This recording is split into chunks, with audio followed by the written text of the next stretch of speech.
Welcome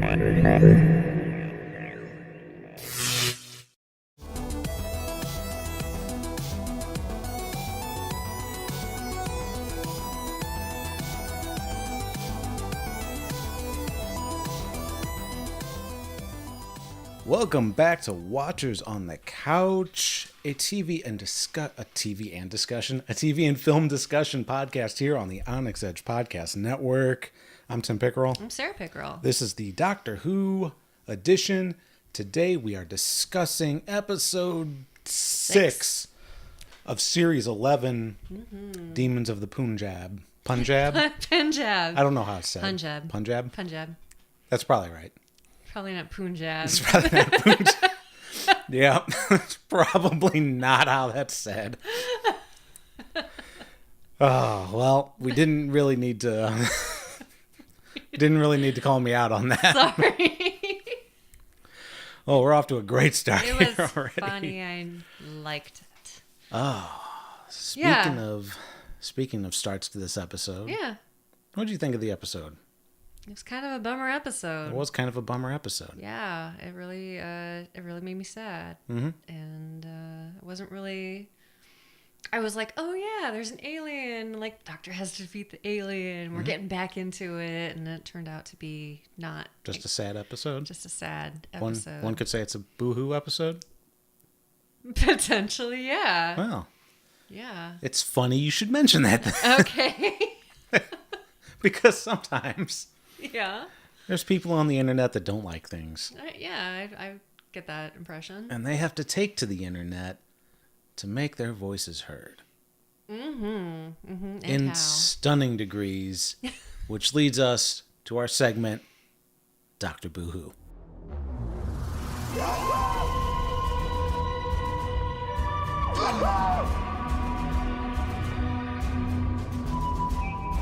Okay, Dr. Boo-hoo, as always, is a collection of one-star reviews from IMDb chosen by me. Mm-hmm. Last week, we also introduced Dr. Woohoo, but we don't have a Dr. Woohoo for this week.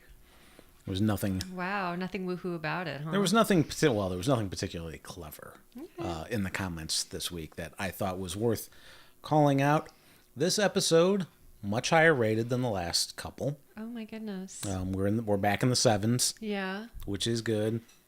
Can I tell you something that I just realized? Because I've never really been to IMDb to look at the testimonials before. Not the testimonials, the reviews before. I would love for you to... I didn't know that they had 10-star options. I thought it was 1 out of 5, not 1 out of 10. Where did you think the 7s were coming from? I thought it was just an average. Like 5 being 100 and, I thought it was just an average. I don't know. What? Wait, you had 7-star reviews? When we started this, I had a whole discussion about how there was never, how no Doctor Who episodes were in the 5 stars before. Oh my gosh.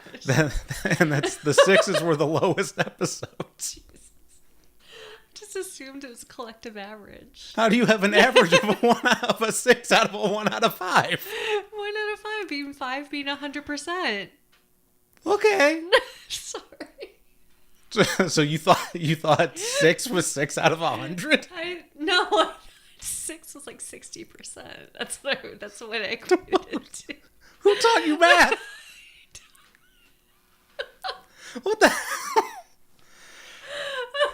Okay, well. All right, moving on. Moving on. Sorry. We are back into the 7s. This was a very... I actually took some time to read the other starred reviews of various stars from 2 and up. Mm-hmm. Basically, everybody had the same things to say from 1 through 7. Okay. It wasn't until we got to 8 where people were actually saying positive things about the episode. Oh, wow. Okay. But, it is what it is. Most people don't take to the internet to offer a review unless it's their hobby, or they just really like to shit on things, or really like to shit on people who shit on things. Wow. Okay. So we're going to jump right into the first Dr. Boo-hoo. 1 out of 10 stars. Science fiction afterthought by Handle 1973. All right. Seems the latest series of Doctor Who is losing the ability to give us great science fiction as it has in the past several years. This episode being the worst so far. It seemed that the story was just a period drama, and upon realizing this and the show's history, a science fiction element was thrown in the mix as merely an irrelevant and insignificant afterthought. The aliens within this episode had no input to the story and seem added purely because of it being a Doctor Who episode. The new writers apparently are incapable of writing science fiction-based stories. They'd be better off writing period dramas and political dramas.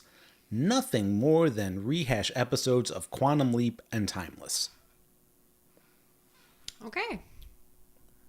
Any thoughts on that? Handle 1973? I don't know what to say. I just think that that's just people not liking the show, and they're entitled to that opinion. And they put it online for everyone else to read it. Hey, and we put this show online for everybody else to listen to it. Yeah. 1 out of 10 stars. 1 out of 10, you say? Yes. Okay. Pointless is the subject line from The Wrong Spock 13. Nope, sorry, 13 was the date. It's just the wrong spot. When you copy and paste, it's a... Yeah, it's a crapshoot for sure. Warning, spoilers. That's from IMDb. It just puts that in. Right. This episode didn't need the Doctor. History was unchanged, and she most definitely intervened in a companion's timeline. Taken as not an episode of Doctor Who, it was lovely, like a Hallmark movie. Oh, wow. Really? Yes. It was not like a Hallmark movie. I don't know where this guy is getting his information. And you know your Hallmark movies. I do. Especially your Christmas Hallmark movies. Heck yeah. Those are the only Hallmark movies I watch, are the Christmas Oh, ones. so you don't know. You haven't seen the Hallmark science fiction movies. I didn't know that there were Hallmark science fiction Apparently we watched one. Okay. Excuse me. That's 2. Number 3, returning guest. Who? It's not Ancient Christmas Church. Don't get excited or too excited. Okay. They still haven't written anything since the Rosa episode. All right. 1 out of 10 stars. Butchers and Con Artists by Fabrizio Ancini. Okay. Flabbergasted. Less to say every week. Terrible. Giving up on the show now. Never thought these thisy words would come from me. Few episodes left with no chance of redemption. I am 40 years old and have always loved Doctor Who and have seen every episode available. R.I.P. my beloved show. Past Doctor novels and Big Finish is now my new Who. Wow. Okay. You know, this Doctor Boohoo segments are really getting me kind of down. More down than the episode itself. Yeah, I think so. I think maybe this one hit an all-time low right now. The episode itself was really just so sad. And I didn't actually have like a whole, I don't know. I didn't have a whole lot to think about it other than that it was just kind a of bummed. bummer. Yeah, it was a bummer. Yeah. And the Doctor wasn't acting like the Doctor. The Doctor interfered with the timeline. Oh, I've got a lot to say about that. And then didn't interfere with the timeline. Yes. Which is very unlike the Doctor. So, not quite a Dr. Boohoo, but Chris from the Castle Rock edition of the show also messaged me saying this was hard for him to get through. Yeah. This was definitely the worst one that he's seen, and he's enjoyed all the episodes so far. Oh, yeah. So we've been bringing Chris down with our show. Yeah. No, he hasn't said that. But yeah, he definitely. I unfortunately my messenger is on the phone that's recording the video. Otherwise, I'd read it. But yeah, he had a hard time with this one. Okay. I think he was kind of bored during the episode. I didn't necessarily find it boring. Yeah, I didn't think it was boring. I just thought it was really, really sad. it was sad, and I don't mind sad. One of the things in looking for positive in these new Doctor Who episodes is I've been trying to judge them as a standalone as opposed to the series in its entirety. I did read some things online. These were basically in comments from other people, so I don't have any firsthand. But the first one is apparently Chibnall said there is no overarching storyline for the series like with previous showrunners had. Okay. So basically, all these episodes aren't leading up to anything. Right. It's just these one-off. Yeah, Okay. which is very disappointing to me because I thought that was That's a highlight of each episode. I think is that there's an overarching storyline or that kind of keeps you going. yeah, or at least something that kind of ties in. Yeah. Like with this, like Yeah. the Doctor and the Silence, or all that stuff. Yeah. There's the crack in the wall. I mean, you're always going to have the creatures of the week every episode. Mm-hmm. That's a given with at least with the previous Doctors, with the previous episodes. But yeah, that overarching storyline of something's going to happen at the beginning and the end, and they're going to tie it in the middle a little bit. You're going to see a little bit of it coming through. It doesn't have to be a huge part of every single episode, but just something that gets you to that final finale. Right, absolutely. The other thing that I heard is the writer for this episode. I don't have his name in the notes, but he is believe he's Indian. And for writing this episode, his goal was always to talk about the partition. And then he even admitted he had to try to find a way to add a creature in to make it Doctor Who-y. Okay. Essentially, I'm paraphrasing quite a bit, and I heard that secondhand. I didn't read the actual interview. But so yeah, some of what people are saying online, like the science fiction being an afterthought, at least in the case of this writer, is true.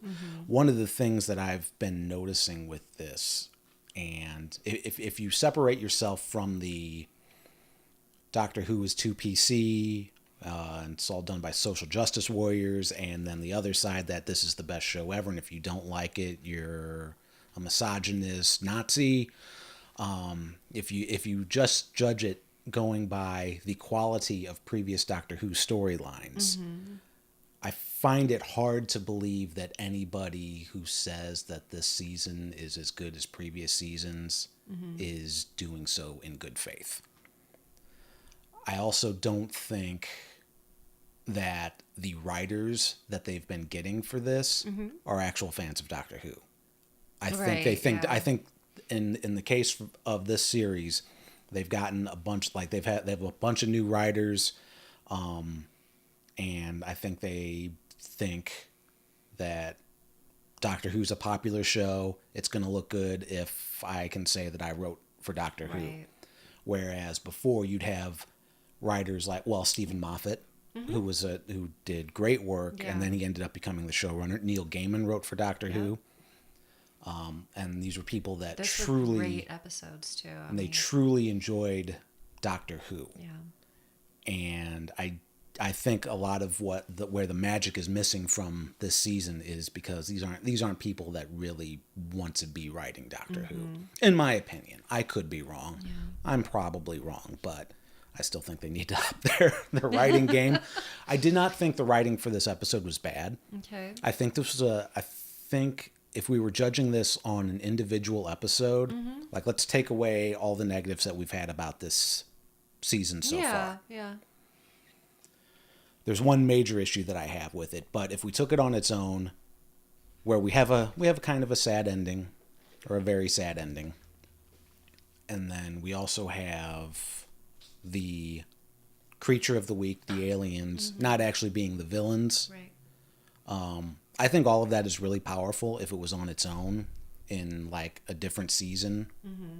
I think this would have been considered like one of the better episodes, except for one real big problem that I have with it. But because none of the episodes have been lighthearted, in this. Like almost all of them, except the running through the desert, has some element of tragedy in it. Yeah. And Or a lesson. Yeah. I mean, I don't have a problem with lessons. Like almost every, like people who say that shows they should just be entertainment and they shouldn't have morals No, and that's not whatever. true. That's I don't know what shows you guys have been watching, Yeah. but that's never been this show. Right. But what was I going to say? So yeah, if we took all that away, like the fact that there's very little humor in it, and I get that it's not supposed to, like, especially this episode's not supposed to be yucky, but there's a lightheartedness and an adventureness to Doctor Who that I definitely think's been lacking this season. But if we took that all away and we had a normal season and this was smack dab in the middle, this would probably be considered a really good episode. Yeah. In my opinion. With one exception. What is that exception? When the Doctor regenerates, there's always some kind of personality change, but at the core, it's still the same being. Sure. Like, Matt Smith was very kind of emotional and what have you, and like in touch with his feelings-ish. Okay. Capaldi less so.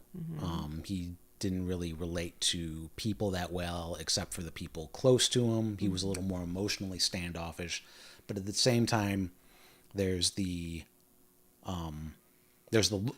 will look after these people. Yeah. I have a duty of care. Sure. At no point, no iteration of the Doctor would be so reckless to put their companion in a situation where they can affect themselves out of existence. Yeah. At all. Period. You can flame me all you want. No way would that ever happen. And that drove me up the wall. Yeah. Once I suspended that, it was fine. But the entire... Yeah, her involvement with that and even allowing it to happen in the first place. Yeah. That was hard. It was hard to watch because it's just like, what are you doing? Why are you helping? Why are you... But the thing is, if you think about it, like if that's actually what happened, they were always there. Well, no, they weren't always there. It's just that this was always going to happen. Well, okay. What I mean is, in time travel, if you are the priest that was supposed to, I'm going to just call him a priest, I'm not sure, the holy man that was supposed to bless their marriage and marry them, he was always going to die. And so somebody was always going to marry them. And I think that person was always going to be the doctor. Oh, that's a good point. And then you think about Yaz being, the favorite of the granddaughters. I mean, maybe it's because she always thought of Yaz, this other girl that she knew as Yaz, but not Yaz. Maybe.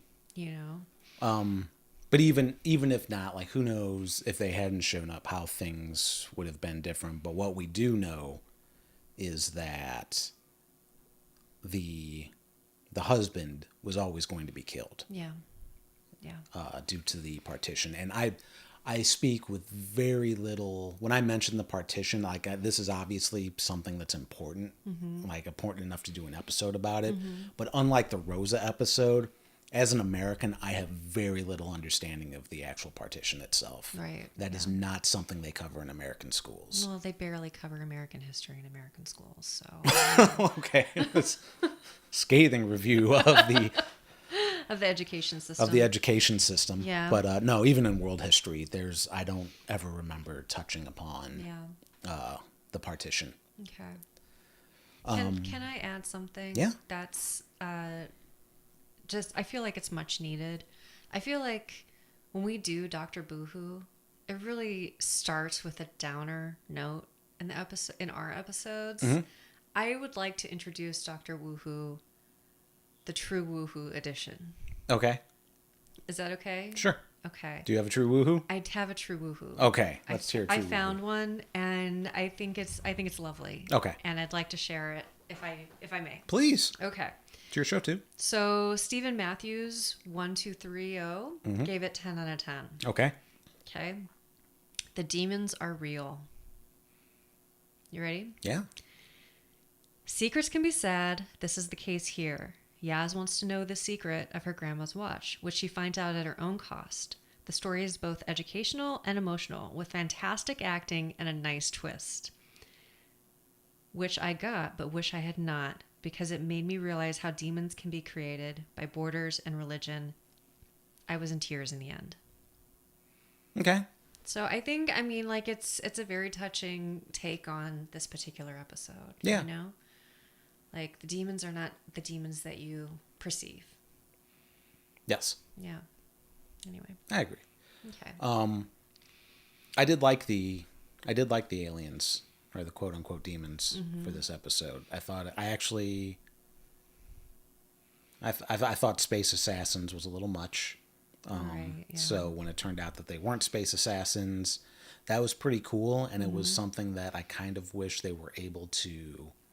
If this was a Stephen Moffat era one, I would have liked them to put that into a two-parter. Yeah. But that definitely didn't need to happen for this one, just to delay that a little bit. Kind of like how in the last season of Capaldi we had the monks, and that were supposedly somewhat benevolent, and then even though they always look creepy, but like you don't find out until close to the end that they're truly not right. benevolent. Yeah. But yeah, I mean, we could totally judge the book by the cover there. Yeah. But so this would be the parallel to that.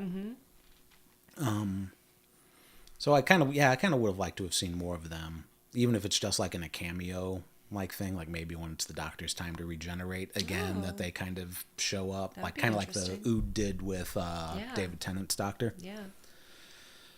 But that's probably well off. We're probably not going to get a regeneration anytime soon. Yeah. Yeah, there's my biggest issue is the fact that they should in theory, the writer had a story to tell. Right. He wanted to tell this partition story, and they had to fit that into work. So they had to make the Doctor not the Doctor for this. Yeah. And also in the creation of telling this story, they made an episode that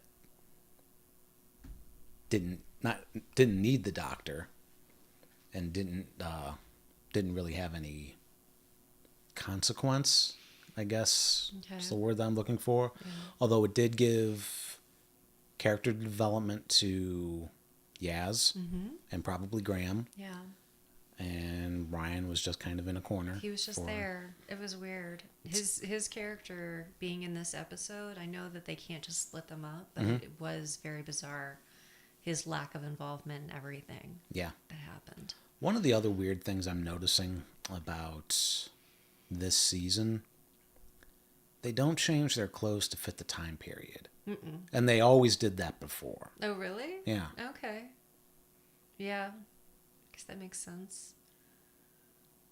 I don't know if did their clothes make them stand out as they are currently? Definitely the Doctor's does, because it's very, like, out there. Yeah, I guess maybe not for the Rosa Parks episode too much. Yeah. Yeah, I guess they haven't really gone that far in the past. Yeah, I mean, jeans existed by then, so... Okay, yeah, maybe. Yeah. Maybe. The only thing I thought of was Yaz's wearing pants, and then maybe that wasn't really something that was smiled, maybe that was frowned upon. Yeah, I don't know. But okay, well, that's all I got for that. I don't have a lot for this episode. Yeah, well, there really wasn't a whole lot to discuss. It was a story, and it was done again. Graham, great. Daz was good. I thought the acting in this was pretty good. Yeah. I could do with a little less sonic screwdrivering of things. Like they've really turned it up to 11 for this season. What, because she used it to untie a knot? There's that, and then the way she uses it, I find annoying. Oh, that she uses it as a device to find information about things? Is that what you mean? No, I mean she gets a weird look on her. She kind of like does a and then like brings her arm over the top, It and is, like it's very yeah. overly dramatic. I like it though. Okay. I really find that really charming. I think it's funny. Okay. Yeah. But yeah, I could see why you would find that annoying. You can see why I'd find it annoying Yeah. in particular? Yeah, because it's just it is over the top. Yeah. Okay. You like subtlety. I do like subtlety. Yeah. There's nothing wrong with that. Oh well. Next week we're dealing with the biggest space Walmart. It seems like so. Probably something anti-capitalist. Oh, come next on. week. Wow. All right. Yeah. Oh, you think I'm wrong? No, I think you're probably right. I just think it's funny that you're just calling it. Well, I mean, they're making it pretty easy to call. Yeah. They are not being subtle. No. So, yeah, short episode this week. There wasn't much in Doctor Who news. It was mainly a lot of the things that came across the old feed were people complaining about the no Christmas special. Yeah. That was the big thing, Christmas being canceled. Christmas is canceled, but the New Year's coming. Yep. So, You know what else is coming? I don't know. Winter. Winter's already here. Well, that's true. We're in the midst of a snowstorm, but since this is Watchers on the Couch. Yes. Oh, yes. Winter is coming. Game of Thrones comes back in April. Yeah. So. Ugh. Can't wait. Very cool. 5 months away. Yep. We didn't do a sponsor break because this wasn't a very long episode, but we are sponsored by ourselves. In particular, Watchers at the Movies, the November edition, where we will be covering Fantastic Beasts 2, Electric Boogaloo, was it Crimes of Grindelwald? Yes. That comes out Friday. I don't know when we're going to see it. We need to see it soon. Yeah. And then we need to figure out when we're going to get everybody together because it is Thanksgiving week, which will be a crazy week. Oh my gosh, yeah. So I'm very much hoping that the November episode will actually come out in November. Yeah. We'll figure it out. We'll make it happen. We'll make it happen. We'll make something happen. If it's December 1st, I'm still going to call it the November episode, but yeah. We'll just be belated. Maybe we can go Friday and get people together. We just need to make plans to do it. We don't necessarily need to get everybody together to see it. We just need to get everybody together to record. Okay. Well, so that then. Because I like the Venom episode. I don't want to record right after because we don't have enough time to process our thoughts. Okay. But yeah, that will be coming. I will have a date when I have a date. Okay. So thank you for listening. Remember, you can leave us a voicemail at watchersonthecouch.com about your thoughts on this show, the episode of Doctor Who, and we'll try to get those on the air if you send them in. Leave us a rating and review on Podchaser if you're into that sort of thing too, because that's fun. That's all I got. You got anything else? You don't have anything else.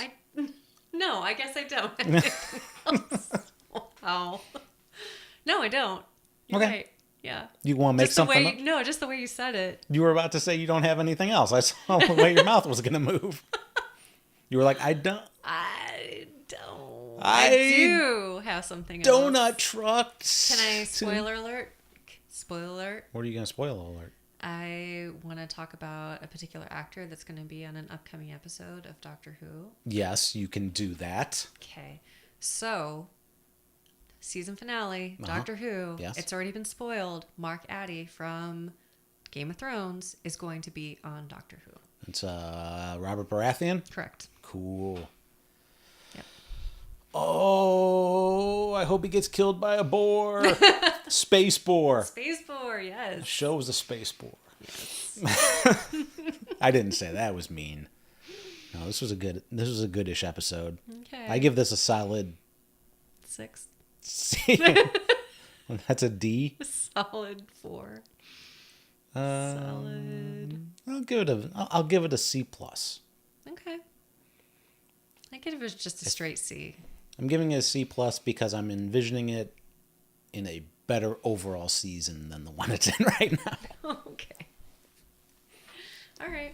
All right, so that will do it for this episode. Thank you for listening. WatchersOnTheCouch.com. Visit us on our social media, our private Facebook group, A Couch for Watchers, Until next time, I'm Tim Pickerel. I'm Sarah Pickerel. Thank you for spending some timey-wimey with us, and we will...